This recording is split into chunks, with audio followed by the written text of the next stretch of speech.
Naam, bila shaka ikiwa ni siku ya pili ya mashindano ya kombe la dunia yanaendelea nchini Qatar, katika taifa la Qatar, jiji la Doha, kwenye viwanja 8, 2 zishatifua nyasi, kwa maana kwamba jana tulishuhudia sherehe za ufunguzi. Lakini kabla ya kuzungumzia hilo, ni kwamba leo kumekuwa na mechi mbili, England ikicharaza taifa la Iran magoli 6-2, lakini muda mfupi uliopita, dakika kama 10 zimepita hivi, ni kwamba Senegal imeambulia kichapo cha 2-0 mikononi mwa Uholanzi, wadachi wale chini ya kufunzi wake Louis van Gaal, akifunga mchezaji Gakpo kinda mwenye miaka 19, na vile vile pia mshambulizi wa upande wa timu ya taifa ya Uholanzi. Ni pigo kubwa sana kwa taifa la bara Afrika kwa ujumla, manake Senegal wanapoteza kwa magoli 2-0, wakati England inaikadifisha Iran 6-2. Lakini kabla ya kuzungumzia hilo, ni kwamba tutakuwa tunaangazia basi vile vile pia sherehe za ufunguzi jana zilikuwaje, pamoja pia na kuangazia basi mechi za kesho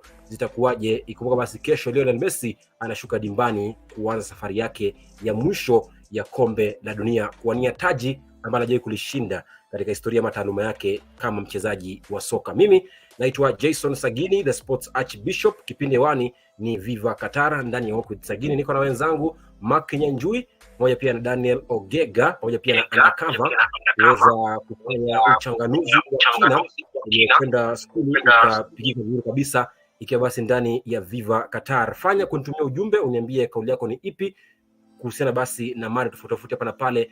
Uweze kuniambia, je, kauli yako kama shabiki ni gani, iwe ni katika ule mfumo wa VAR, iwe ni katika muda wa maongezi ama nyongeza kwenye mechi zinazoshuhudiwa nchini Qatar, au pia kuhusiana basi na kauli yake rais wa FIFA Gianni Infantino aliyesema kwamba ni sharti mataifa ya Ulaya yaanze kuwapa pole, yaanze kuomba msamaha mataifa ya Warabuni kwa miaka 3000 ijayo. Karibuni sana Undercover, Daniel Ogega na Mark Nyanjui kwenye kipindi cha leo.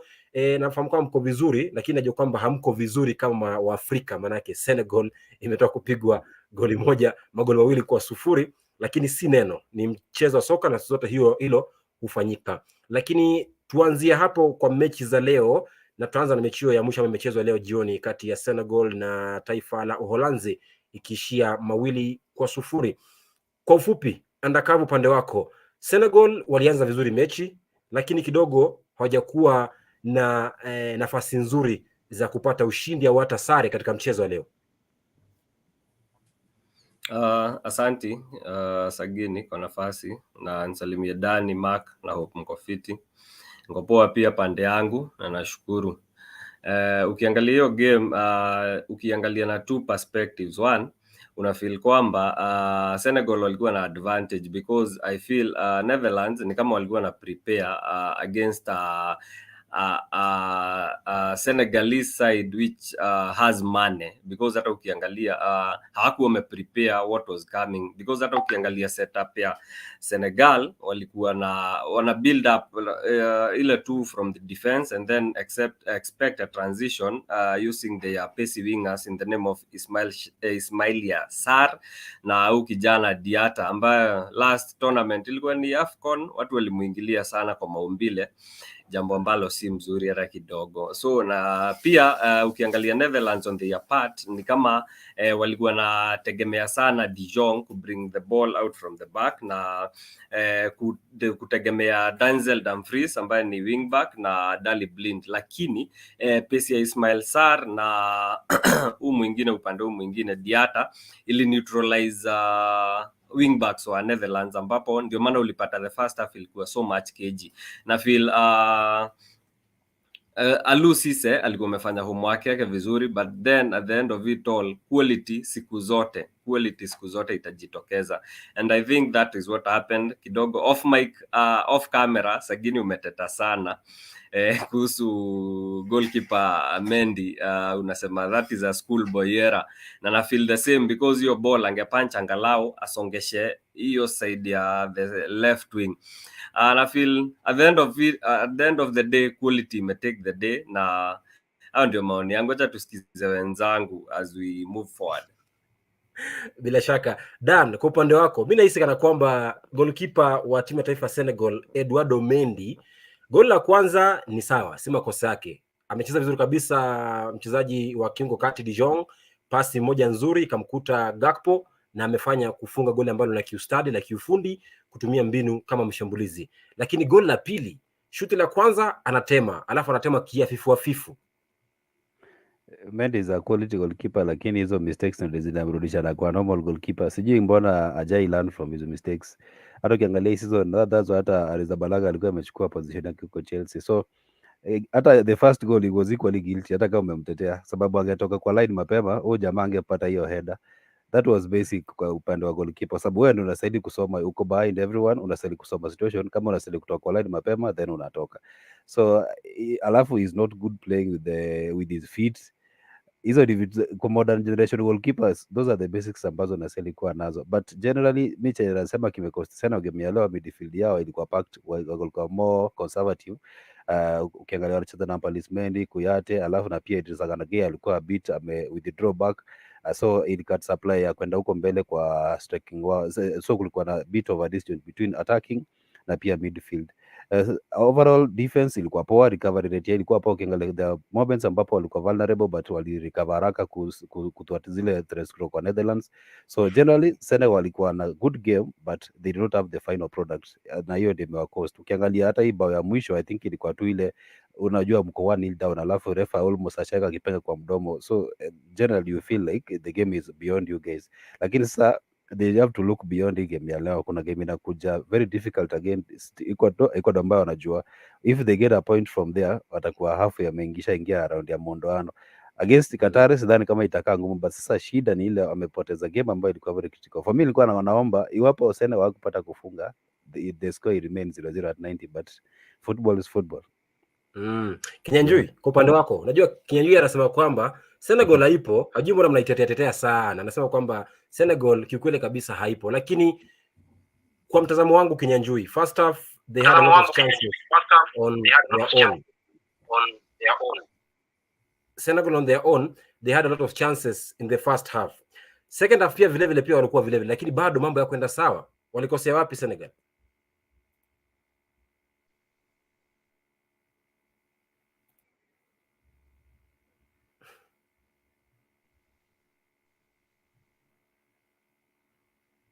kidogo kuna shida mic. Yes.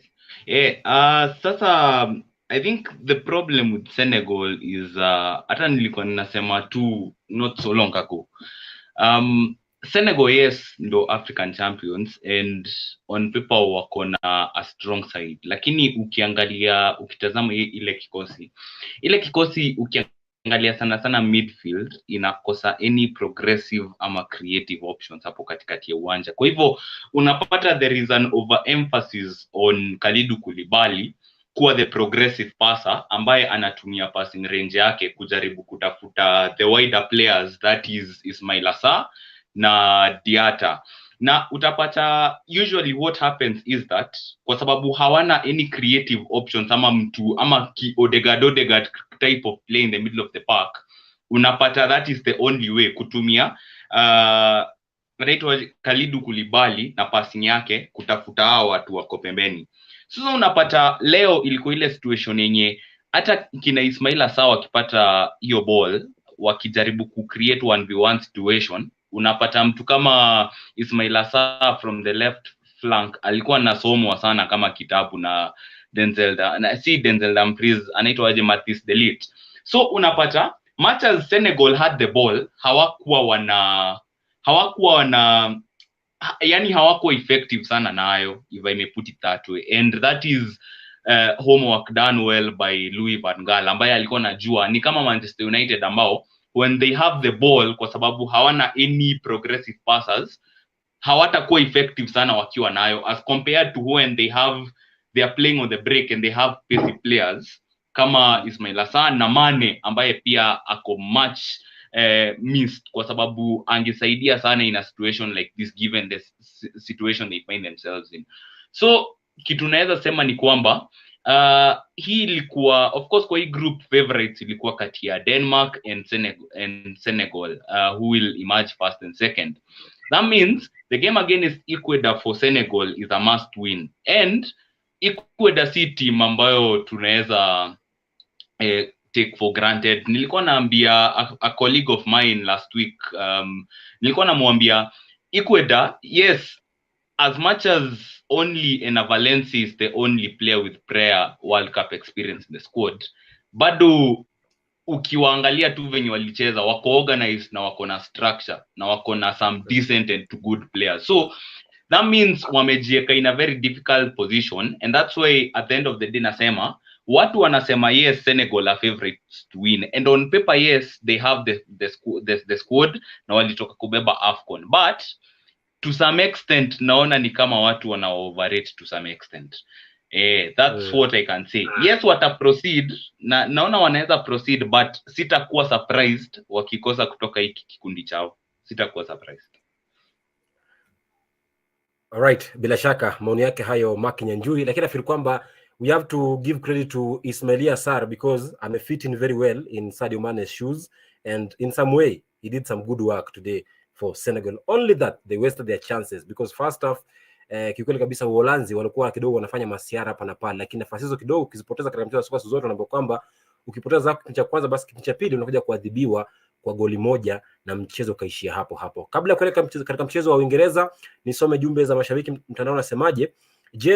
Jane Show anasema ana watch live kupitia YouTube. Asante sana. Joshua Kiplimo anasema watching you live. Huyu Mendy wa Chelsea ni hasara sana. Yeah, that's very true by the way, Joshua Kiplimo. I back up you very 100%. Pesa Junior anasema next time I want to join the show, please inbox me, alafu tutapanga video zitakavyoingia.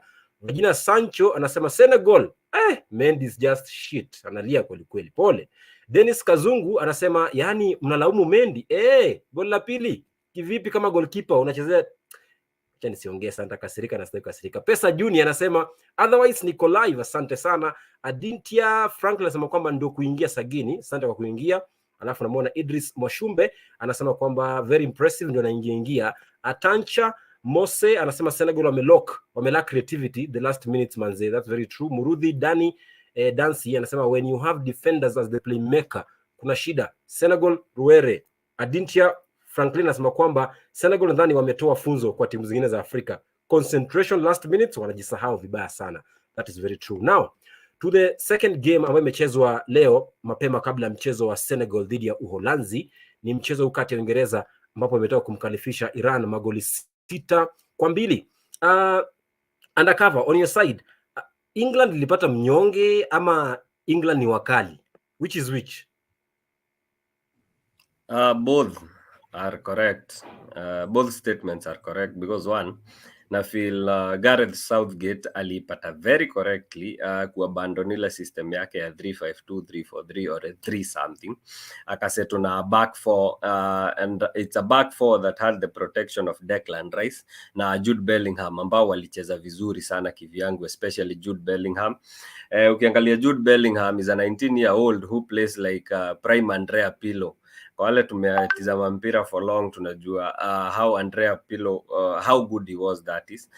Plus na feel Maguire, there is a reason. Leo ni kama imeni hit, there is a reason why Maguire is always selected by the English national coach, because angalia Thank you. Harry Maguire was very instrumental in the first 2 or 3 goals. Ile bao ya kwanza, the header by Jude Bellingham, pass ya Harry Maguire ndio ili break the lines ambazo Iran walikuwa wameset up pale, ndio hiyo ball ikaenda kwa Luke Shaw and then across kichwa ndani. Ukiangalia bao ya pili ambayo ilifungwa na Saka, it was a cross from Luke Shaw. Harry Maguire akaset up hiyo bao na ikafungwa. Other than kupatikana napping wakiwa na John Stones pale ile bao ya kwanza ya Iran, na feel walikuwa na very good contribution kwa hiyo game. Kitu ya pili, na feel Harry Kane is more essential to the team he plays than any other player, because angalia Harry Kane ni yule striker ambaye anacheza like a playmaker, in the sense that yeye ni striker ambaye anacheza kama playmaker, so he gives the ball some of the passes that he knows players wanahitaji. Angalia kama bao ya Sterling, alicheza first time ile pass inatoka kwa Kieran Trippier na cross first time, Sterling akamaliza. Ndio yule keeper number 1 wa Iran apate injury, ilikuwa the same tactic. The ball by Kieran Trippier, the first time ball by Harry Kane, hiyo cross kama wale wachezaji hawange collide, ingekuwa ni a free header by Raheem Sterling. Kitu kingine na feel ilikuwa na some issues your game because ile penalty kama ilifaa na feel pia Harry Maguire alifauliwa. It was a clear penalty because yule defender ni kama alikuwa na mhag na ikapatikana haikuwa awarded. So na feel Harry Maguire okay, hii si banta, acheni kucheka tafadhali. This is not bad. Harry Maguire had a very good performance today. Kuhusu kama Iran ni wanyonge to some degree, yes, because angalia England ndio walifunga mabao 6 but then again wali concede 2 goals. Kama wamefunga bao 6, it gives me vibes za Manchester City versus Manchester United. If you are too good mmefunga 6 goals, why then go ahead and concede 3 goals? Inaonesha a lack of concentration. Takeaways zangu za hiyo game, na feel Gareth Southgate alifanya vizuri, alikuwa much more conservative playing Declan Rice na Jude Bellingham, including Bukayo Saka na Raheem Sterling. Alimake sure kwamba hiyo game iko na width na iko na pace, alafu resorting to a back 4 and abandoning the normal back 3. na feel Gareth Southgate alipata very correctly, but then again na feel England bado wako na lapses here and there because hata Iran wali create chances, ndio Jordan Pickford was forced into some saves, bao 2 zilipatikana. So England wazuri, yes, England walipatana na wanyonge to some degree. Right. Tuelekee katika mchezo wa pili. Sitawapa ruhusa Mark na Dan kuzungumzia hilo, manake tuna kapu limejaa kweli kweli leo. Kwa hiyo mtaniruhusu nivuke hapo nielekee mchezo wa kwanza uliochezwa jana usiku. Ilikuwa ni kati ya wenyeji Qatar dhidi ya taifa la Ecuador akipata ushindi 2-0. Sasa kama nilivyomuuliza Undercover, je, ni Iran walikuwa wanyonge ama ni Uingereza walikuwa wazuri sana? Dan, kwa upande wako ni wazi kwamba Qatar kidogo ni kana kwamba kidogo soka hawajui soka. That's plain truth. We can say, we can agree to it all unless someone has an objection, but all of us can agree Qatar kidogo kwenye soka hawapo. Wao waliandaa tu mashindano tuweze kucheza katika viwanja bora na viwanja vipya, lakini kwa Ecuador, did they miss a chance of scoring many goals to set up a good goal difference in the group? Hii game mi nilikuwa na predict first half. Hata kuna jamaa aliniuliza jana itaendaje full 90, nikamwambia mi full time sijui, lakini najua atalead 2-0 at half time, na ilikuwa prediction yangu ilikuwa correct. But sasa ukiangalia Qatar ni kama wako na they don't belong to this stage, sio level yao kabisa. Niko sure hata ungepeleka Gor Mahia huko Ecuador wange sweat kidogo, at least ungefeel kama wanacheza na opponent. You know, keeper hana shot on target for a whole game. Hiyo ni nini mnafanya? What are you guys doing kwa kiwanja? Like, unajua the most painful part about ni ile they've spent a lot of resources to prepare a team for the biggest stage. Na ukiangalia project imekuwa ikirun for 10 years tangu waambie kwamba watakuwa hosts wa World Cup, na wame dedicate a lot of resources towards making their national team ready for this event. So I feel they don't belong to this stage kabisa. Hata Ecuador walipata tu mteremko, lakini pia tusisahau kwamba Ecuador going into yesterday's game walikuwa wameenda 16 games unbeaten, 10 of which walikuwa wamekeep clean sheets. So that's a very good side.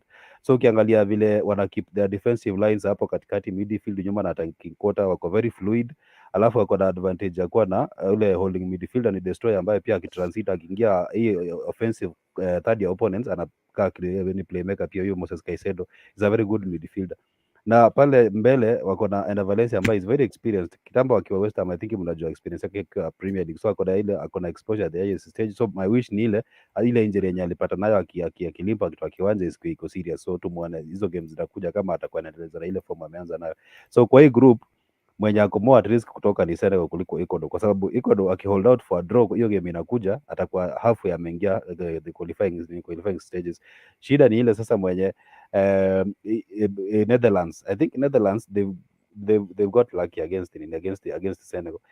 Umeniuliza about Ecuador kama the game was too easy for them ama Qatar walikuwa wamefanya kazi kwa rahisi. I think for Ecuador they maintain their system. Ni ile kocha na wame just play according to instructions. They got the win, which was the most important, 3 points alafu positive +2. I think watakuwa kienda next game ndio tutakuwa tunaona their true characters, because watakuwa wanakuja against teams ambazo ziko well drilled, ziko well ready for the tournament. Qatar nao venye umesema anakuunga mkono kabisa 100%. Mambo ya ball waachane. Yeah. I think hata Mboni FC ingecheza na Qatar bado ingeipiga tu. Kwa hiyo Qatar kidogo Mimi nafikiri kwamba wangetuoma goalkeeper wetu hata mmoja tu, wapatie goalkeeper Brian Bwire, Matasi, angewasaidia jana, lakini si neno. Ndio hali ya soka hiyo. Namuona Anthony Mutuko anasema kwamba England walipata wanyonge, hakuna mahali wanaenda. Alafu Nyarambaye Clinto anasema kwamba niko pia ndio kuingia. Asante. Washira Sheriff, shabiki wa Arsenal, anasema Maguire is good in the bunch of bad players when playing against quality team where he has to defend. That's where Man United captain Fantastic will be exposed. Adintia Franklin anasema kwamba one thing England players wamenifurahisha nayo ni they ain't selfish, and I think due to this, at least this round, wanaweza fika mbali kiasi. Imagine that goal Callum Wilson angefunga virahisi sana, but akaamua kupea Grealish assist. Beauty of football. And last tournament walifika nusu finali. Kwa hiyo wakati huu pia wanalenga kufika finali ambayo walikosa kiduchu tu kwenye hatua za penalty. Atancha Moses anasema kwamba England did the best today, but hata hivyo manze 6-2 was too much. Trashed, but hata hivyo Iran ni wanyonge compared with the deadly forwards wa England, watu kama Declan Rice, Rashford na Saka. I really feel it's a good combination, but truly Iran ni wanyonge. Sasa Mark, nataka niweke sawa, niambie according to you, to a normal football local fan who doesn't know anything about football, hebu mueleze how this is not an offside.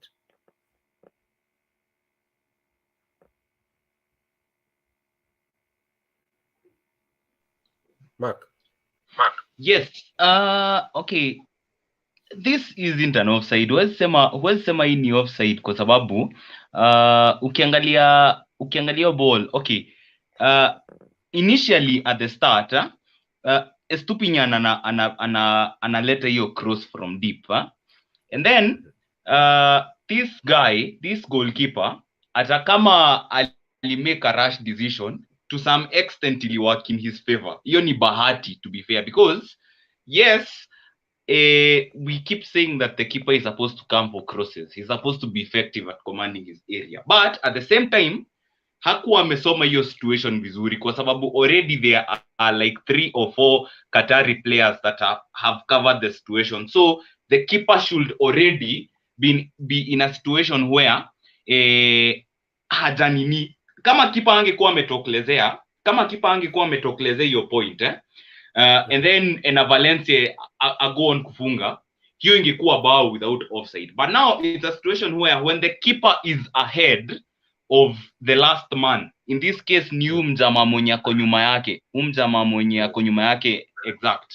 So huyo now huu mtu angekuwa mbele ya keeper, and then ena Valencia ako ahead of both, ingekuwa off.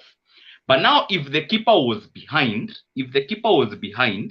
and ena Valencia is still ena Valencia hajaonyeshwa off na hajaonyeshwa onside na this guy behind the keeper, hiyo bao ingealawiwa kustand. But it's a situation where because the keeper is ahead and this guy is the last man, it's an offside. It's just the rules of the game. Na hiyo ni kitu ambayo watu to some extent you confuse watu, kwa sababu pia mimi myself nilikuwa confused at first kwa sababu Arsenal tumefindiwa in such a situation like twice already, in the last season and this season as well. So it's just the rules of the game. If the keeper is ahead of his last defender, it's an offside automatically. All right. Kwa hiyo kwa ufupi, this player here is not putting this guy called aitwaje jina nimetoa kidogo, this striker Valencia in an offside position because huyu si last man. Hapa last man ni goalkeeper. Kwa hiyo ni zile sheria tu za mchezo wa soka. Wale ambao walikuwa haelewi pale kwenye Facebook, nafikiri sasa kwamba sasa hivi mmeweza kuelewa. Lakini tukiachana na hilo, turejee katika sasa, unajua tumezungumzia mechi zilivyokuwa jana na leo. Sasa kabla mchezo wa jana kuchezwa, kulikuwa na zile sherehe za ufunguzi. Lakini kabla sherehe hizo za ufunguzi, kulikuwa pia na tukio la kwamba rais wa FIFA Gianni Infantino alisema kwamba itabidi mataifa ya Ulaya yachukue miaka 3000 kuomba msamaha mataifa ya Uarabuni. Kisa ni kwamba wanawalazimisha kufanya mambo yao ya kule Ulaya kando au tofauti au kinyume na tamaduni zao za kule Uarabuni. Hii ni kufuatia kwamba Qatar ilisema kwamba kwenye kombe la dunia hakuna unywaji pombe ndani na nje ya uwanja, na pia kwa wasichana ama watoto wa kike hakuna kuvalia nguo fupi kama walivyokuwa wanavalia kule Urusi na kule Afrika Kusini, pia kule Brazil. Kwa hiyo wakati huu ni aidha ununue dera au buibui au usije uwanjani, na pia kama unakuja uwanjani njoo na chupa ya maji peke yake. Ndizo sherehe zile ngumu tu katika kombe hili la dunia. Akasema hivyo jana Gianni Infantino. Labda kwa mtazamo wako Dan, what is your take in this issue? Hiyo is very controversial sababu first of all hii speech ilikuwa Saturday, si ndio? It was on Saturday. He came out as the mouthpiece of the Qatari government ama Saudi Arabia government, sababu in the minds of the Arabs that's how they see the Western world. Kama siji kama mnanisoma hapo like nilikuwa naangalia vya jinsi Sky Sports walikuwa na chambua hii, nikaona I think to some extent walikuwa na make sense juu alikuwa na sound kama mtu amelewa, alafu sasa ameanza ile monologue unajiongelesha, na umeanza recollections zile za zamani. Kuna mtu amekukosea, naambia wewe ulinikosea hapa ABCD, so it was uncalled for in the first place, kwanza kwa sababu the history of the Qatari government ama Saudi government na the way they deal with human rights, hizo violations zote ziko well documented, ziko kwa public domain. So sidhani kwamba yeye kutokea, kwa sababu unajua first of all lazima tukumbuke fundamentals kwanza kwa game. Football is there to unite everyone regardless of your orientation, regardless of where you come from, regardless of who you are. The game unasemaga policy na kwanga the game is for everyone. So wewe ukianza kusema kwamba unasimama in favor of the Qatari government, you are condemning the West, you come out as someone who is trying to polarize people, which is not good. Unaona, unakumbuka ile quote ya Nelson Mandela alikuwa nimesema kitama, amesema sports iko na the uniting power ambayo hata mtu huwezi elewa. Like unaweza enda in a certain unit ujaiorana na watu, but because of sports mnapata relationship nzuri, mnapiga story, kama ni game mnapiga pamoja, at the end of the day mna achieve objective. So for Infantino, who is the head of FIFA, the biggest sport in the world, to come out like an attack to defend a certain government, it does not sit well with watu ambao wanapenda ball. Alafu pia lazima tukumbuke kwamba football is the biggest sport in the world. So if you are the head of that federation, na wanasemanga always keep politics out of sports. And again, sasa ameingia political, anaongea vitu ambazo za politics. So ukianza kusema FIFA, government ya West East, inamaanisha kwamba you are trying to polarize people, which is not good. Na pia I think action yake, unakumbuka Russia 2018 alikuwa ameonekana amekaa na ule the crown prince of the Saudi Arabia, ule Mohammed bin Salman, ambaye that was hiyo time ilikuwa around karibu hiyo time ndio alikuwa nani Jamal Khashoggi ameuawa huko Turkey kwa embassy. They were seen laughing. The same thing ilikuwa jana kwa opening ceremony, so watu walikuwa wanaulizwa Saudi Arabia wana bid ku host World Cup ya 2030. So is it in an indication like now wakati kama ile time nataka watu wanapigania kitu, alafu wewe you are the adjudicator, alafu onekana unacheka na mmoja kwa wale ambao wanawania kitu, it does not sound fair, and again it does not sound ethical at all for a leader of an organization wenye inastahili kuleta watu pamoja kuliko kuwatenganisha. I think for that on that particular on that Saturday I'll come out as someone who's not a professional at all. Yeah. Right. Kwa upande wako undercover, kwa sekunde za kuhesabu, una kauli kinzani na Yadan?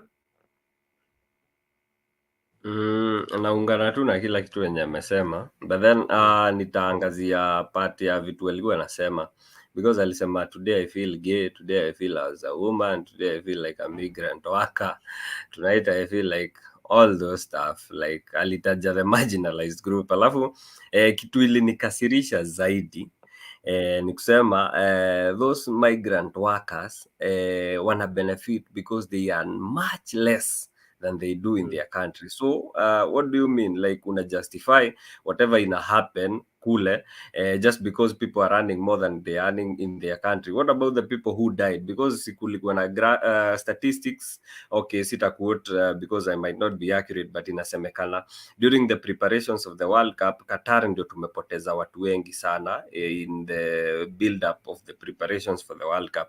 So anamaanisha the souls that were lost haijalishi ama it doesn't matter just because people are earning more money.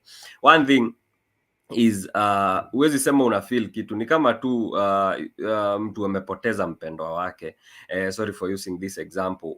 Usimwambie unajua kitu anapitia, you don't know, because you don't know the relationship that person had with the late. Same thing, Infantino hafai kutulecture kutuambia ati ana feel nitumie migrant worker because hao watu wengine achana nao. Hawezi tuambia ana feel like a migrant worker. He has never been under the same. Ajai sidhani amepitia vitu watu wako Qatar ama those Arab countries wamepitia. Alitumia example moja, sijui yeye ni red head or red hair something, alipata discrimination shule, but does that come close to what those people go through? I don't think so. So kuunga ndani mkono, that was totally uncalled for. Timing ilikuwa poor, content ilikuwa out of place, so yeah, it was just a miss for Mr. Infantino. Mark, kwa upande wako unafikiri vipi?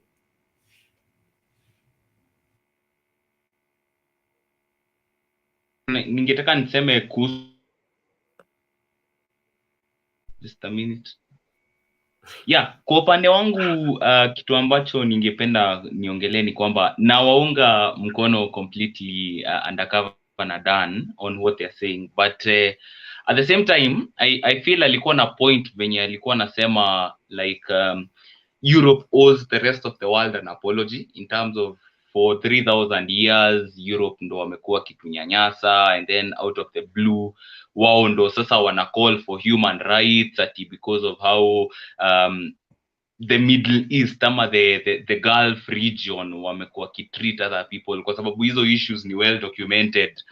Hata ukigo back to story mingi hata zenye hazihusiani na Qatar, stories za Mohammed bin huyo MBS, huyo crown prince wa Saudi, na the things he did, killing Jamal Khashoggi and things like that. Hizi vitu zote ni well documented, but Europeans waache kuwa hypocrites, kwa sababu chenye at the end of the day chenye Infantino alisema ni ukweli, but people don't want to relate to it, but much later ndo watakuja waone enyewe ni ukweli, but right now they won't admit it. There are some things that he said in that presser zenye sita get into detail into, but kwa sababu walisema venye kuko, sitakuwa surprised to one bit if within the next 1 year atakuwa shatimuliwa kutoka hiyo ofisi, because that's what usually happens when you say things that people know are true but hawataki kukubali ni ukweli. Sijui kama mnanielewa chenye najaribu kusema. So at the end of the day I'll agree with everything Infantino said by saying that waache kuwa hypocrites, kwa sababu they can't be the ones calling about human rights ati sijui one love nini, na wao wenyewe enzi za ukoloni and the likes ndo walikuwa wana advocate for things like watu kama watu wa France wanaenda huko juu Europe kuwa assimilated, and things before that, the slave trade era and things like that. So what he said was spot on.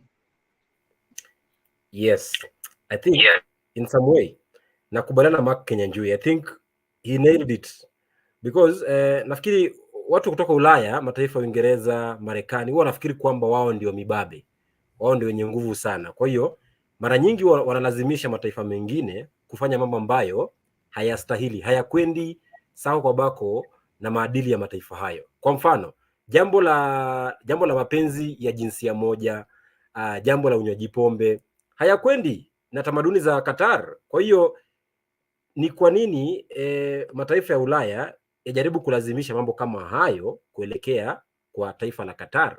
Manake hata Kenya tuna tamaduni zetu na tuna our own beliefs and they should be respected.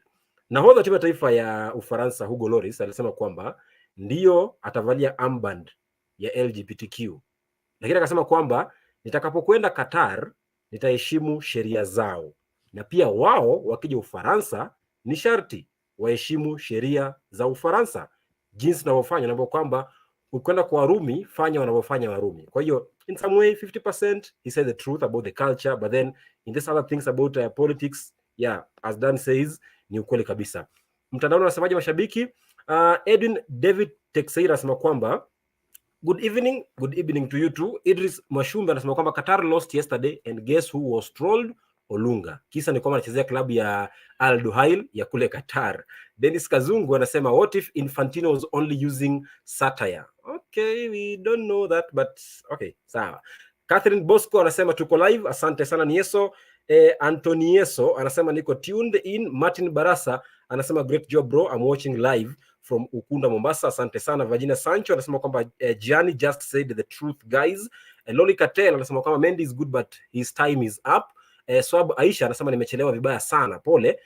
Tancha Moses anasema kwamba boss, that last man ana act kama keeper and that way Valencia was to be offside automatically. Okay, kauli yako hiyo, lakini ashakueleza kwamba ni zile sheria za mchezo wa soka. Swaba anasema kwamba hamjambo wakuu, hatujambo. Alafu Loli Katel says Qatar plays like a village team. Safisha roho. Mimi sikufika hapo sana, lakini sawa, tunakubalika. Anyway, baada ya presa ya Infantino tukashuhudia sherehe za ufunguzi wa kombe la dunia makala 22 kule Qatar, na ni sherehe ambazo zilikuwa kidogo ni za kufana. Wengine wanasema kwamba zilikuwa za kufana, wengine zilikuwa za kufana, lakini nyinyi kwenu kama shabiki na wachambuzi wa mchezo wa soka mlifuatilia sherehe hizi tangu zilipoanza majira saa 11 kamili saa za Afrika Mashariki hadi mwisho wa mchezo wa kwanza kati ya Qatar na Ecuador. Kwa upande wako undercover, what was unique in that opening ceremony? First of all, before ni express, naweza taka kusema everything looks good depending on the situation.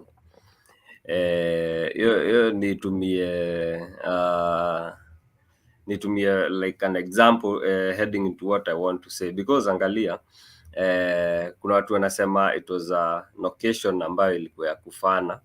Kuna wengine wanasema haikuwa ya kufana, because I was reading the Daily Mail today and they really have an agenda against Qatar, because angalia hata BBC jana, instead of televising the opening ceremony, wali televise a documentary highlighting the plight of people zenye wamekuwa kipitia wakiwa Qatar na the Gulf. So na feel opening ceremony, first of all, kulikuwa na empty seats, which is quite odd for an opening ceremony. But then again, I feel Qatar is not widely populated. Kulikuwa na tetesi kwamba watu wanalipwa to make the stadium feel like feel real, ama ikuwe na hiyo mood ya extravaganza or something. Kutumia Morgan Freeman kidogo pia ilileta utata, because Morgan Freeman kuna allegations by 8 different women wakisema walikuwa sexually harassed na yeye. Pia kuna 8 separate witnesses ambao wanasema alikuwa na behave inappropriately on set. So kuna allegations za sexual harassment. Pia kuna watu walisema whatever, okay, hii assist dani ni ukweli, but wanasema kitu Morgan Freeman alikuwa anataja, na watu wanajua ku highlight vitu. Watu ni VR Sagini, because wanasema everything that Morgan Freeman alikuwa anasema kazi yake ilikuwa tu ku lip sync. Hapo wanasema sauti yake haiko inaandamana na kitu alikuwa anasema. To some degree pia mimi nilikubaliana nao. But na feel okay, watu wanaenda tu wana blow vitu out of proportion. Venye game ilianza ni hesabu kama part of the opening ceremony. Referee pia Daniel Orsato ni kama hakuwa na time, because ile countdown ambayo tumeona leo kwa game ya England na Senegal hakungoja ifike. Ile ilikuwa countdown ya 10 in factorial order. Hakungoja imalizike na akapuliza kipenga. Second half karibu kila mtu alikuwa ameboeka. Inaonesha Qatar is not a sporting nation. So kama mechi si ya teams ambazo ni sporting nations, kidogo tutaona grau hazijaja. So much tunaweza highlight kuhusu hiyo opening ceremony. Nirudi back kwa point yangu, everything seems good depending on the situation. Example, alarm yako inalia vizuri sana wakati unaenda kazi, lakini wakati utaki kuamka unasikia ni kama kitu mbaya sana ina sound kwa masikio yako. So it depends on how you look at it. Dad, kwa upande wako, do you agree that Morgan Freeman was not his lips were not going hand in hand with the voice? Yeah, hiyo iko spot on. Hata kila mtu mwenye alikuwa anaona, alafu iko na senses za kurealize you don't need it's not rocket science. So I think unaona, for me generally, unajua lazima pia tuchimbwe background tuelewe. Unajua England walikuwa in the bidding process ya kuhost tournament, so Qatar walitoa nasemanga aje, kutoa mtu kwa mdomo, so they felt they had a right because infrastructure wise walikuwa ready. Ilikuwa issue tu ni kurefurbish a few things here and there. Lakini sasa ile idea kwamba najua bidding process ilikuwa very much flawed in terms, kulikuwa na corruption allegations. Unakumbuka ile report ya Garcia ilisema there was so much corruption ilikuwa into hii nini Qatar kushinda hii offer. So ile fact kwamba Qatar walibai hii bid kutoka kwa FIFA iliwakasirisha sana Waingereza. That's why they have an agenda against the country, and the fact that the Qatari government handled poorly issue ya migrant workers na rights zao, compensation na hizo vitu tumesikia, I think ile upatia English people illegitimate reason sasa ya kuwa all out kuattack hiyo Qatari government. So lazima pia tuko na hizo information ambazo zinasaidia ku understand hiyo situation vile iko. So mimi nikizungumzia mambo na opening ceremony, traditionally ceremony inakuanga tu ni theme, inakuanga overriding theme, inakuanga ni kuambia watu the region geographically pale tuko, culture ya watu ambao wako pale, alafu na the rich history of the tournament. 92 years, I think this is the 92nd year tangu ianza 1930 huko Uruguay. So for me, for yesterday, what stood out ni ile vile culture ya Arabs did come out, specifically Qatar. Nakumbuka mascot ya this year, I think that's one of the things wakati World Cup inaanza, those are the things that people look out for. Mascot ya this year inaitwa, kuna jina fulani ya Kiarabu hapa inaitwa Laib ama Laibia, inaitwa Laib. Ile ilikuwa inaonekana ina fly huko juu, imevalia zile kanzu zao, sijui zinaitwaje hizo, those are technical terms ambazo mimi sijui. So the event was colorful, na the fact, so I think the only limitation ilikuwa ni ile kwamba haikugraziwa na the biggest celebrities. Morgan Freeman is one of them, lakini pia unakumbuka kama 2010 kulikuwa na Shakira, kina Arkeli walikuwa huko. I think it was very colorful for that matter, hiyo na manangazia mambo na kuexhibit culture ya Middle East. So apart from hizo siasa ambazo zilikuwa zimeizunguka, ndo we love the game, but hiyo siasa pia lazima tujue kwamba the informers, and we should also understand part tunasimama we as the stakeholders wa football, na pia watu tunapenda sports, na pia you know, in as much as tunasema kwamba let's keep politics out of the game, lazima pia si tujue kwamba hiyo politics pia imeinfluence 1 or 2 3 factors ambazo ziko about tournament ya this year. So for the opening ceremony, I think it was colorful. Apart from hizo vitu zingine ambazo Waingereza pia wako na agenda, it's very strong, na I think it is good kwamba kila mtu ameanza kuona kwamba in as much as they are advocating for workers rights, pia they have a hidden agenda ambayo wana drive ya. Kweli kabisa. Mark Nyanjui, kwa upande wako, pick out your key things that you picked out of the tournament that were the opening ceremony that were outstanding. Okay, mi chenye naweza taka niseme ni kwamba nita-agree na everything yenye Dan na sema. Sidhani I have anything more to add, but what I can say is okay, the thing with the opening ceremony ati just the culture, kwa sababu at the end of the day this is a World Cup for a reason. Na Qatar yenyewe, just like Dan said, I don't think they bid to host this World Cup ati kwa sababu they wanted to show the world that yes, they can host a World Cup and make strides as a footballing nation, which they've tried to do in terms of hata kuongeza story ya Aspire Academy. But what I can say is I think the purpose of the whole yani ku-express culture yao kivyao tu. Like, I think it said it all. I think it was very symbolic. There are negatives of it, but I won't get that. But I can say is the standout thing about the opening ceremony for me, kwa sababu sikuweza kuona yote, niliweza kuona the last 20 minutes before the game against Ecuador, was the fact that ili diversify the culture. Na as well, one of the crown princes aliongea as well, and but sasa unfortunately unajua mimi nilikuwa na watch kwa KBC, hawaku translate chenye alikuwa anasema as well, but it's something I'm going to look into ndo nijue vizuri what he was talking about. But otherwise basically the main thing was about could diversify their culture, which I liked, and at the same time it's good to show the world that yes, indeed a World Cup can be hosted in Qatar, because at the end of the day it's a World Cup. Kwa hivyo hatuwezi tenganisha watu wa Arabu ati kwa sababu ati wako inhumane ama the fact that their weather and climatic conditions are favorable. Yeah, but otherwise it's about the culture, which very right. I was coming to that. I was come to point out my key things which I picked out of the ceremony. Na nilikuwa nitaje kwamba hivi ni kwa nini kwamba hawakuweka translation? Manake ndio mko kwani nyumbani Warabuni, lakini hatuelewi Kiarabu. Wekeni translation tuweze kujua mnasema nini. Manake tumewapinga ndio, lakini haimaanishi kwamba msituweke translation. Lakini pia kwa aina fulani mimi nilifurahia ile DJ. Kuna pale DJ alimix hapo vitu fulani hapo bwana. Nilienjoy hapo. Akamix ya Shakira 2010, akamix ya 2014, ya 2006. Ilikuwa bomba kabisa. Na pia kitu cha pili ni kusana basi na jinsi Freeman alivyokuwa anajieleza, licha kwamba yuko na lip sync, lakini bado ile acting skills zake zilikuwa ziko top notch. Kwa hiyo vitu hivyo viwili vilinifurahisha, lakini hapo kwa translation kidogo sikuelewa. Kidogo natafuta hapa mtandaoni niweze kujua nasemaje, lakini shabiki mmoja akaniambia kwamba yeye alingojea wacheze ngoma ya Diamond lakini hawakucheza. Nikacheka kweli kweli. Ila pia kilichovutia mabinti wengi sana ni huyu mwimbaji kwa jina la Jungkook ambaye alikuwa ni miaka 25 na ndilo performance yake ya kwanza kabisa kwenye big event. Jungkook huyu nafikiri anatoka taifa la Korea kama sijakosea. Huyu aliwapagawia sana mabinti kutoka Kenya na pia mataifa mengi sana kutoka barani Afrika. Anaitwa Jungkook.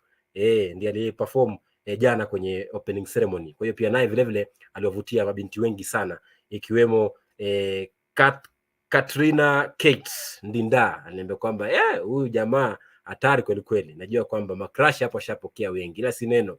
Sasa kutoka hapo ya opening ceremony tuangazie mechi za kesho.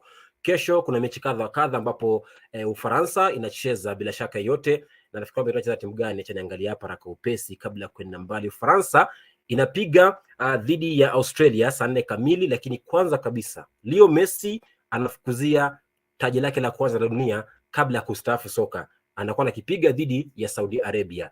Alafu saa 10 kamili Denmark inacheza dhidi ya mwakilishi bara Afrika wa pili Tunisia, kisha Mexico icheze na Poland. Hapo tuanzie hapo undercover. Leo Messi safari ya kwanza, na tumeshaona wamekwenda mtandaoni wakiwa na mchezaji mwenzake ambaye wanafukuzia taji hili la dunia kwa mara ya kwanza kabisa. Anazungumzia Ronaldo, na walionekana wakiwa katika mchezo wa chess. Sasa kwenye karata hii labda Leo Messi kesho anaanza safari rasmi. Je, tarajini kesho kuna mchezo wao dhidi ya Saudi Arabia? First of all, nipeane maoni yangu kuhusu hii picha. Mimi kama unanifuatilia unajua napenda conspiracy sana. I love conspiracy theories. Because angalia hii acha hii chessboard. Hebu tumie hiyo kasa ku highlight. Acha chess hiyo chini kidogo. Hii ya chini sasa. Exactly. Hiyo ndio bag inabeba World Cup. Hata jana yes, kwa opening ceremony Marcel Desailly ambaye alikuwa anapiga na France 1998, hata jezi mark amevaa ndio France walitumia 1998.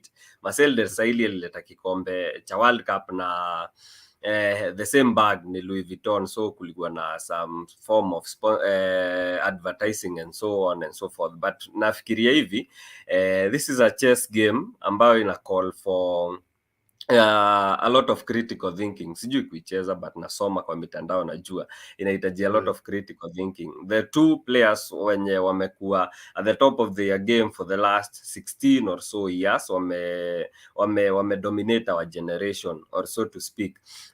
It's their last dance, so na feel in a way kulingana na vile FIFA wana operate na vile najua football ina operate, vitu sikubalishwi kusema, I feel to some degree the World Cup might be, acha nisitumie rigged but nishatumia, the World Cup might be rigged to have these two in the finals. Maoni yangu tu. najua Mungu atatuweka na tutakuwa hapa final. So I won't be surprised, I won't be shocked to see these two at the finals. There is a reason mbona hii picha ilichukuliwa. There is a reason mbona walichukua Messi na Cristiano Ronaldo. There is a reason mbona wanacheza chess, na there is a reason mbona wanachezea hii chess on top of the bag that contains the World Cup. Pause. Swali ilikuwa gani Sagini? Haya, shikilia hapo, usijibu swali. Wacha Dan ajibu swali. Dan, Leo Messi, huyu kama anasema kwamba hii picha imechukuliwa kwa manufaa fulani na ina agenda fulani. Sasa kesho Leo Messi anaanza safari yake rasmi dhidi ya Saudi Arabia. Anakava na makontroversi utatumaliza. Wengine hatupendi kufikiria sana. For me, I'll give it a simple and direct approach, in the sense that mi naona itakuwa statement game. Najua tumeona England imeshinda against a very weak team, na ukiangalia talent level kwa squad ya Argentina na England, I think Argentina waka bit superior, lakini ukiangalia the level of playing kati ya Iran na Saudi Arabia they're a bit better, but not very much, they're not very much ahead of them. So I think itakuwa statement game yao. So mi chenye naza, what I'll be looking forward to tomorrow ni ile combination yake ya Di Maria, Lautaro Martinez na pia Messi ikidiki kwanza. I think they could be getting more than 4 goals kwa hiyo game ya kesho. Na I think they'll anchor themselves nicely kuendelea one victory away waingie round of 16 na safari ya the GOAT iendelee. Na wale watu ambao wanafagilia Argentina najua kwamba watakuwa wanaangalia sana kwa umakini ili kujua kwamba hii kikosi ya Argentina ni strong ama ni yale watakuja kufika zile knockout stages waanze kufurukuta. So me I feel for tomorrow it's going to be a very good game for Argentina, na ni kick off ile ya mapema, so tuanze siku vizuri. So unajua wanasema kwamba ali kick off huwa inakwenda segmented kwa timu kubwa. So should you expect Saudi Arabia to do something to Argentina because it's an ali kick off? Hamna bwana. Hamna. So anyway, mtandaoni kwa group moja mtandaoni namuona huyu kwa jina la Islam Abdi anasema kwamba no Leza no Senegal. Anazungumzia finali ya AFCON.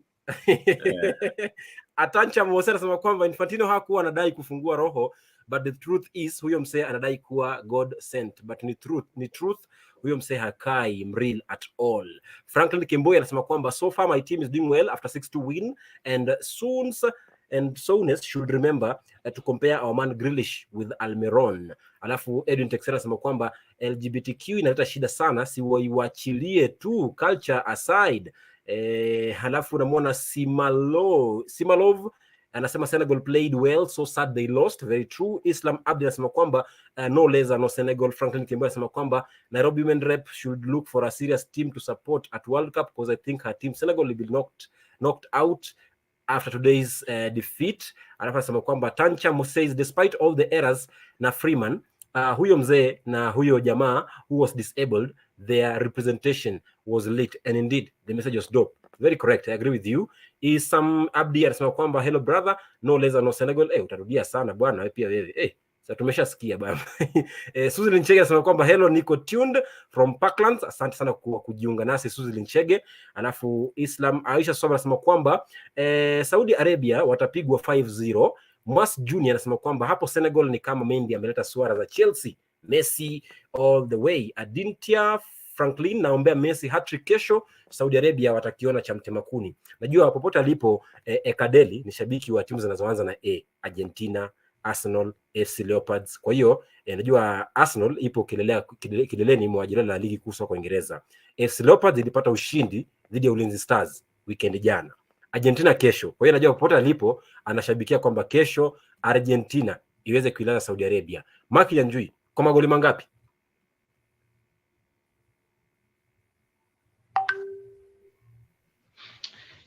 Yes, I think siwezi sema the exact number of goals kwa sababu mi prefer kuangalia on the balance of play before I get there. So kwa sababu tournament football anything can happen, but kitu niko sure ni Argentina itashinda. I think they stand a good chance, although kuna kitu watu waongelee kuhusu Argentina over their 35 spell unbeaten run.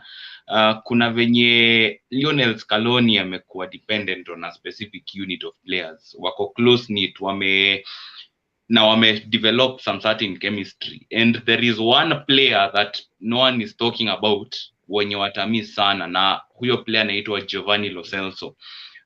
Giovanni Lo Celso, believe you me, has a better telepathic understanding with Lionel Messi than any other player on that Argentina pitch, in that Argentina squad. And the reason as to why I'm saying this ni sababu Lionel Messi ni mtu ambaye hupenda sana kudrift to the right side of the pitch, na huanza from the right and then ana drift inside. Na Giovanni Lo Celso ye huanza off the left, ana drift katikati ya uwanja, so unapata naturally they have this unexplainable telepathic understanding ambaye the replacements ambao wameitwa ambao ni Enzo Fernandez, Alexis McAllister ambaye anachezea Brighton, na those two players, na at the same time pia kuna kijana fulani anaitwa Thiago Almada ambaye anachezea LAFC. Wako na kazi ngumu sana ya kuweza kujaribu kureplace huyu Giovanni Lo Celso.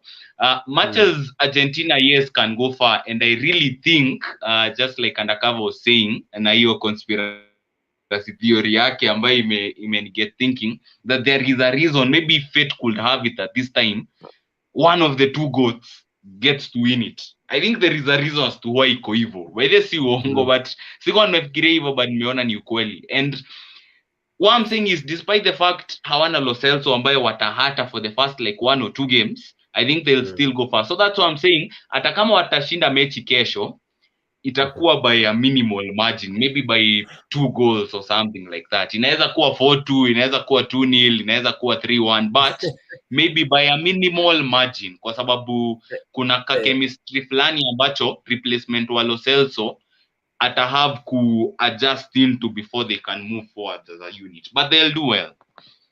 Mimi nafikiri tomorrow itakuwa ni sherehe ya magoli, itakuwa ni karamu. Saudi Arabia, Katari, na hii timu imecheza leo itwaje, timu ya kwanza hii Iran, same WhatsApp group, watapigwa tu magoli 7. Wewe subiri utaona makinyanjui, lakini si neno. Undercover, mechi ya pili kesho ni kati ya Denmark dhidi ya taifa la Tunisia. Hapa mwakilishi mmoja kutoka bara Afrika, Tunisia. Denmark ambayo iliwashangaza wengi sana kwenye kombe la Euro mwaka 2020. Wakati huu safari hii Denmark itafika wapi wakiwa na huyu kiungo kati akili ya Manchester United, Christian Eriksen amerejea. Nafikiri amekaa nje kwa miezi ngapi? Miezi kama 17 tangu alipopata jeraha la moyo kwenye kombe la Euro, amerejea. Kwa hiyo swali langu kwako ni je, atakuwa na mchango upi kwenye timu hii ya Denmark, na pia Tunisia itaongozwa nani Dan? Tunisia they have experienced players. Unakumbuka ule player alikuwa anaitwa WALKWITHSAGINI, ndio WALKWITHSAGINI. Kuna time alikuwa anacheza Sunderland akapotea sije anacheza, but he's a very good skill player, na ukiangalia coach wao ni native. I think watakuwa wanaelewana zaidi. Kuna senior players huko kama Youssef Msakri, alafu pia kuna Emen Matludio goalkeeper. They are very good players ambao wamecheza pamoja for a very long time, so I think coach atakuwa anawategemea kupata matokeo mazuri against a Denmark side ambayo iko kama naweza describe play yao, I think wanatumia so much energy, alafu wako na very skilled players waki advance ball kwenda mbele. Ukiuliza mchango wa Eriksen kwa timu ya Denmark, I think umerealize kama ile time alikuwa out wali struggle to some extent, sababu yule player ambaye analeta stability kwao ni yule player ambaye akiwa kwa squad, mnajua atafanya the right distribution ya balls kwenda either flanks, afanye au mawingers wa tick, alafu pia anawaletea ile utulivu ambao wanahitaji kwa tournament ambayo iko a bit advanced kwa players ambao labda ni wachanga kuliko wale wengine. Tuseme kuna wale ambao wako more experience kwa squad, alafu there are those ones they are coming up. So Eriksen I think he has a very big contribution to make kwa timu yake, hata the same way na venye tusema vizuri sana ni brain ya Manchester United. Akitoka pale midfield ideas zinapotea, so kwake I think umepena timeline nyingine poa sana venye aliumia 2021 akicheza Euro, akaenda akafanyiwa upasuaji wa moyo akamwekea machine. Sasa I think itakuwa very emotional kwa kurejea kiwanja. I think atakuwa anacheza akijua kwamba this is his last tournament, he has to leave a mark behind. I'm not expecting them waende washinde anything, but if they can go up to seme kama quarter final ama semi final, I think watakuwa wameoverachieve na itakuwa ni sign ya growth kwa hiyo team, kwa sababu ukiangalia for a team to believe lazima make hizo monumental stages kwanza, hizo monumental steps, like for them to reach. Last time walifika, was it ilikuwa quarter finals, I think walifika quarter finals alafu wakatolea. So for this time, iwapo watafanikiwa with the kind of talent wako na, they are very talented, wakifika tuseme kama semi final, I think itakuwa a very good learning experience for the younger players, and tuseme kama the coming tournaments watakuwa na feel like they have a right to challenge now that wameweka hizo steps. So for them I think for tomorrow I'm expecting kama si draw Denmark watashinda na itakuwa na difference ya either 2-1 ama 1-0. Right. Undercover, kwa upande wako ukirejea unazungumziaje ukosefu wa mchezaji huyu Karim Benzema? France without Benzema tomorrow, how will they play? They lack like 6 players. I think France wako na shida all through their entire team, but I do feel Benzema is not much of a miss, because naiangalia hivi the last tournament, the last World Cup hakucheza because of that controversial issue ya blackmail, wakiwa na yule mchezaji kidogo jina pengine itarudi Valbuena. Thank you Danny. Valbuena, na feel France have a way of playing without Benzema, other than hii time amerudishwa, but then I feel replacement yake ni Antoine Griezmann ama Olivier Giroud, ambao ni players nilitaja last time kwa show, ni players ambao wamekuwa wakitumika in big roles kwa their respective teams. Kylian Mbappe on his part pia hataki kutumika kama center forward. There was some issues kuhusu ile position anacheza, that is why kumekuwa na mtafaruku pale PSG. Neymar, Messi ana complain sana because anasema the others have to play in their respective positions, ama in their favorite positions, yeye ndio ana have ku play out of position. And I feel replacement yake pia ingine ilikuwa ni Nkuku ambaye amepata injury. Didier Deschamps ni for one man who is very proud and very arrogant. Despite hizo injuries zote, ame come out clearly na akastate categorically kwamba hata chukua replacement ya Benzema. It means Antoine Martial hataenda World Cup. Other than that, na feel this French squad has goals in them. Ukiangalia the midfielders, their wingers ambao ni pesi, wako na fullbacks wazuri in the name of Benjamin Pavard, Theo Hernandez. So na feel wako na so much goals. Kitu atalak ni ule point man ambaye atakuwa ni focal point ya create goals. Sikuwapigia upato wote wa kudefend the tournament, na feel hawatatoka mapema, but then again hawatafika the later stages of the tournament. So quarter final marks. Nitumie dakika kidogo Sagini samani kuhusu Argentina, na feel Argentina watafanya vizuri because for the first time Argentina wako na balance. Angalia hata ile Argentina ilishinda World Cup 86, other than Maradona wenye ndio hatukuwatch pengine, but tunasoma historia. Nani unakumbuka kwa hicho kikosi? Hakuna. Angalia ile Argentina ya 2010 ilikuwa na so much talent, kina Ezequiel Lavezzi, ilikuwa kina nani, Messi akichipuka time zile, lakini hawajakuwa na balance. For the first time wako na goalkeeper Emi Martinez. For the longest time now Argentina wamekuwa kitumia second choice goalkeeper Manchester United, Romero, ambaye ina campaign ya 38 games hakuwa anacheza mechi hata moja. So na feel for the first time Argentina wako na balance, goalkeeping, defense, midfield na attack. Alafu pia Messi ame resort to that player mwenye ameondolewa ile pressure ya kuperform and is much more of a team player. So maoni yangu ya France wata advance, hawatafika later stages, na pia hawatatoka mapema sana. Sagini, naamini Mark wewe ni shabiki wa Ufaransa, maana umevalia jezi ya Ufaransa. Nataka uniambie kesho, na si kwamba itakuwa mechi ngumu kwenu au itakuwa mechi tu rahisi?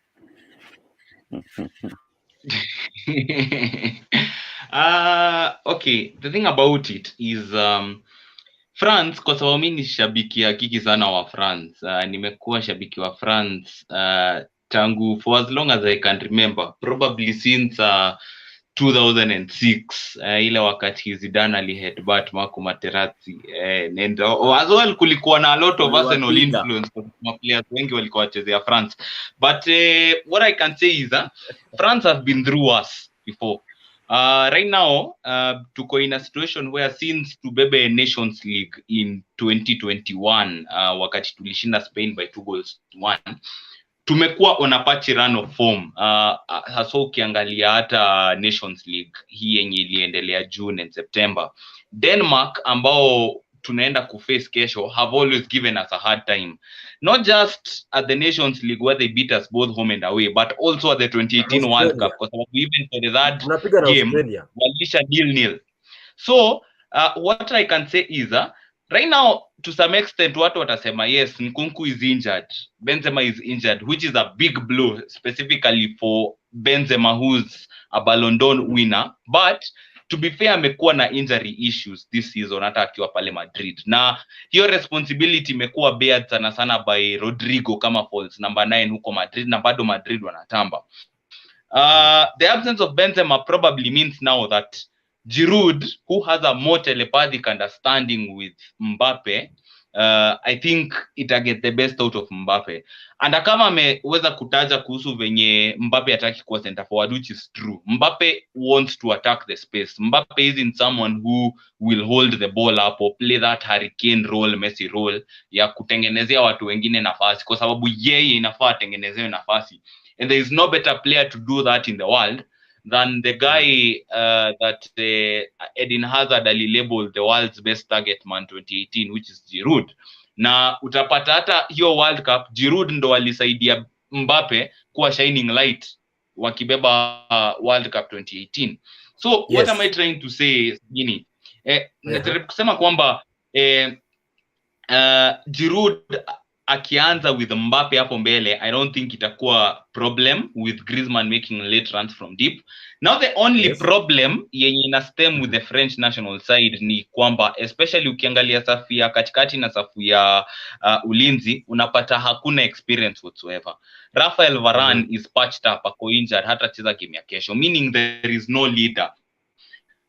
Lucas Hernandez na yeye pia amekuwa injured for Bayern tangu December, which means he's also not fit. That means nabidi umerusha William Saliba na Jules Kounde into the deep end kwa sababu hana option, they're going to have to play. Na ukiangalia hapo katikati, Aurelien Tchouameni hatujui who will be his partner on the right hand side kwa sababu tangu Pogba umie bado Veretout anaitwa Veretout Gondouzi na Yusuf Fofana wote watatu wanangangania the right midfield slot, which means Pogba is a massive miss.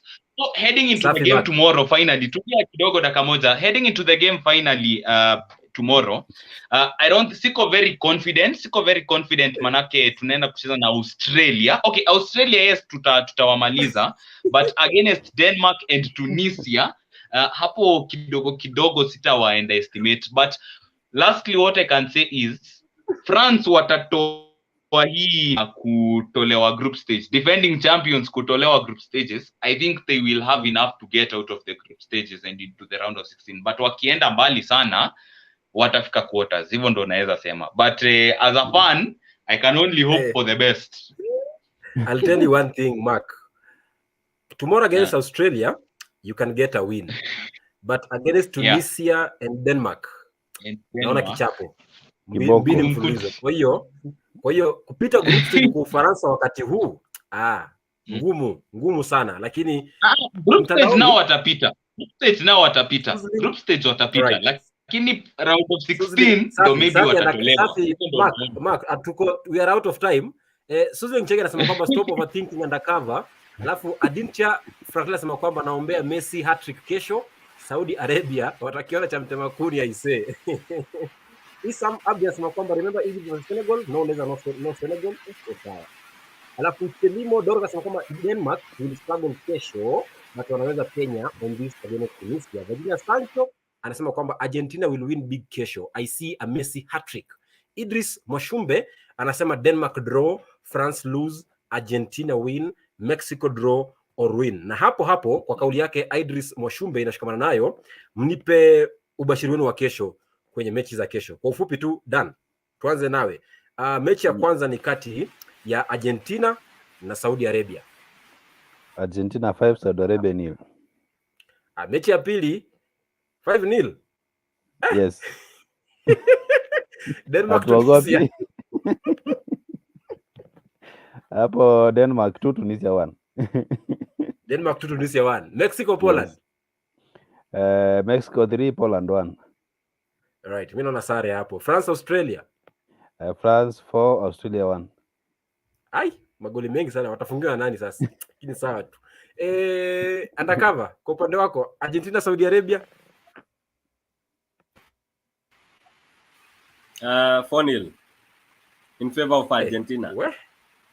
Najua ni shabiki wa Argentina, hata alikuwa anatarajia 8-0. Hatuogopi. Denmark Tunisia.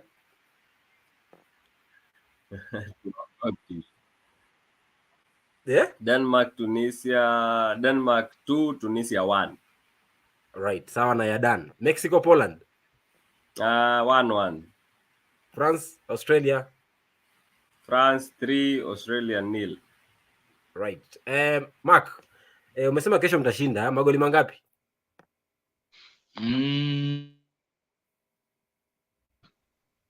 Yes, kushinda tutashinda probably by 2-1. Mexico Poland. Mexico Poland, I'm going to go for a draw. 1-1. A draw. Tunisia na Denmark. Tunisia Denmark, I'm going to go for a 2-1 win for Denmark. For Denmark. Argentina Saudi Arabia. I'm going to go for a 4-0 win for Argentina. Right. Mimi Argentina inakwenda kuipiga Saudi Arabia magoli 6-0. Na Messi huenda kapiga hat-trick. Denmark Tunisia, hii ni mechi ningependa Tunisia washinde, lakini Denmark watapata ushindi. Mexico Poland naona sare au Poland apate ushindi. France Australia watashinda kesho, lakini against Denmark na Tunisia, poleni sana wa Faransa le bleu, lakini si neno. Bila shaka imekuwa ni makala ya kipindi cha Viva Qatar ndani ya WALKWITHSAGINI live. Umekuwa nami Jason Sagini kwa niaba wenzangu Undercover Mark na Daniel Ogega. Niseme asante kwa kutenga muda kuweza kufanya uchambuzi. Kesho pia ni siku, lakini tutakutana hapa tena Jumatano kuanzia saa 3 hadi saa 4 tukizungumzia je, hat-trick ya Messi ilipenya ama haikupenya. Hadi wakati huo, pana majaliwa Mwenyezi Mungu, kuwa na usiku mwema. Mechi ya Marekani na Wales ishaanza, bado bila. Ni dakika 18 ya mchezo, Marekani 0 Wales 0. Kwa hiyo tutazungumzia hiyo mechi hiyo pia kesho kutwa siku Jumatano kuanzia 3 hadi saa 4 kamili usiku. Kwenye usiku mwema, inshallah. Kwa heri ya kuonana. Kama kawaida, michezo ni yetu na spoti ni sisi.